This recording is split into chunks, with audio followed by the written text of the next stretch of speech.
প্রিয় বন্ধুরা, কেমন আছেন? আশা রাখি ভালো। আমি এই মুহূর্তে দাঁড়ায় আছি বাংলাদেশ ব্রাহ্ম সমাজ। ঠিক বাংলাদেশ ব্রাহ্ম সমাজের লেখার নিচে দেখেন কি লেখা আছে, নিরাকার একেশ্বরবাদী ধর্মীয় সম্প্রদায়। অর্থাৎ এরা সেই বেদের মূল অনুসারী।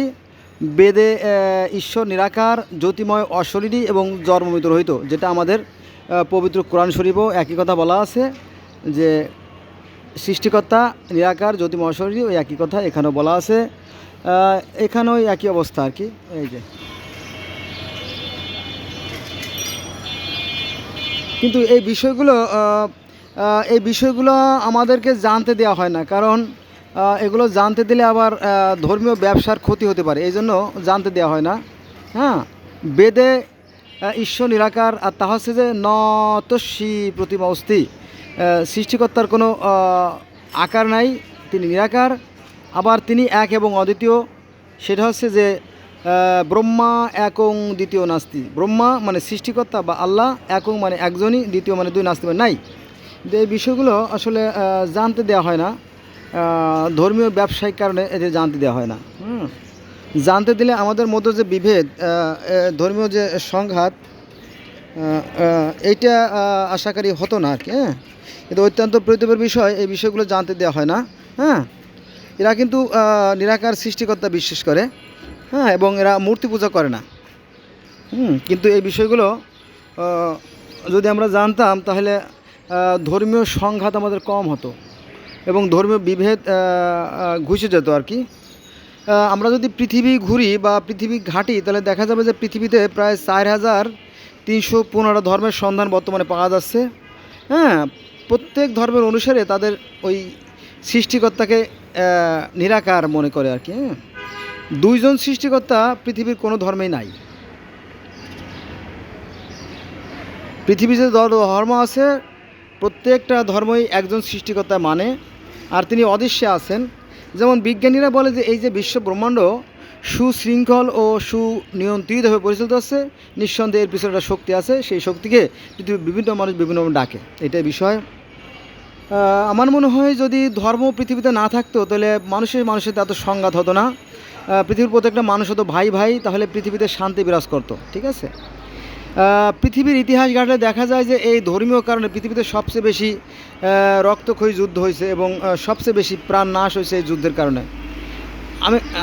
এলো বিষয়। তো আসুন আমরা এই ধর্মীয় বিভেদগুলো ভুলে যাই, আমরা পৃথিবীতে শান্তি প্রতিষ্ঠা করি।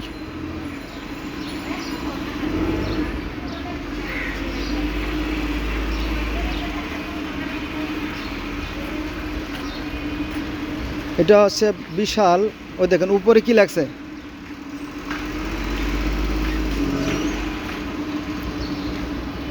একদম উপরে লেখা আছে, কি লেখা আছে দেখেন, লেখা আছে একমে বা দ্বিতীয়াম, তিনি এক এবং অদ্বিতীয়। মুসলমান আমরা যারা নিরাকার সৃষ্টিকর্তা যা বলি, ওরাও একই কথা বলে।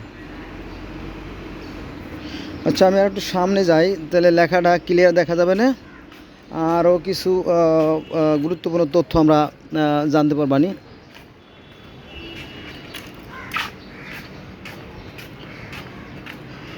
ধর্মে অনেক কুসংস্কার ছিল একসময়, সেগুলো আস্তে আস্তে আস্তে সংশোধিত হয়ে গেছে মহামানবদের আগমনের কারণে। দেখেন বাম পাশে,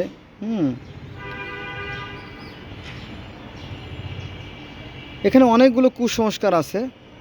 এই কুসংস্কারগুলো সময়ের পরিবর্তনের সাথে সাথে এটা পরিবর্তন হয়েছে, সংশোধন হয়েছে আর কি। এটা খুব ভালো আশার বিষয়। উপরে একমে বা দ্বিতীয়াম লেখা আছে, দেখা যাচ্ছে কিনা আমি জানি না, প্রচণ্ড রোদ।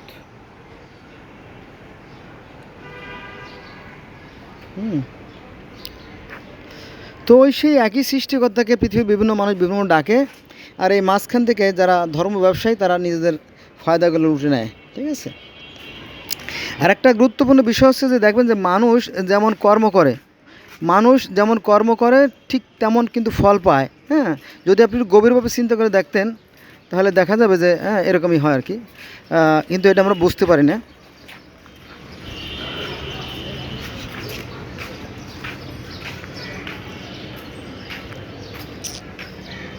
এখানে ওদের বছরব্যাপী যে সমস্ত প্রোগ্রামগুলো হয় সেগুলো লেখা আছে এখানে।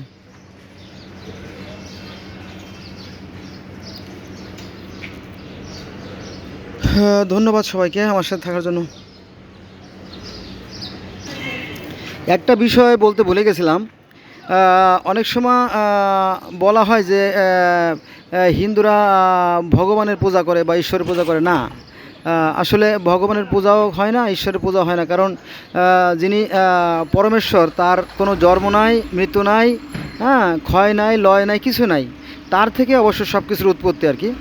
তো সৃষ্টিকর্তার পক্ষ থেকে যে সমস্ত মহামানব পৃথিবীতে শান্তি প্রতিষ্ঠা করার জন্য আসেন, অর্থাৎ আমাদের ইসলাম ধর্মে যেমন নবী রাসূলরা আসে পৃথিবীতে যুগে যুগে শান্তি স্থাপন করার জন্য, ঠিক ওরকমটি যে সমস্ত মহামানবরা পৃথিবীতে শান্তি প্রতিষ্ঠা করার জন্য আসেন ঐশী বার্তা নিয়ে বা দৈব বাণী নিয়ে, তাদেরকে বলা হয় দেবতা।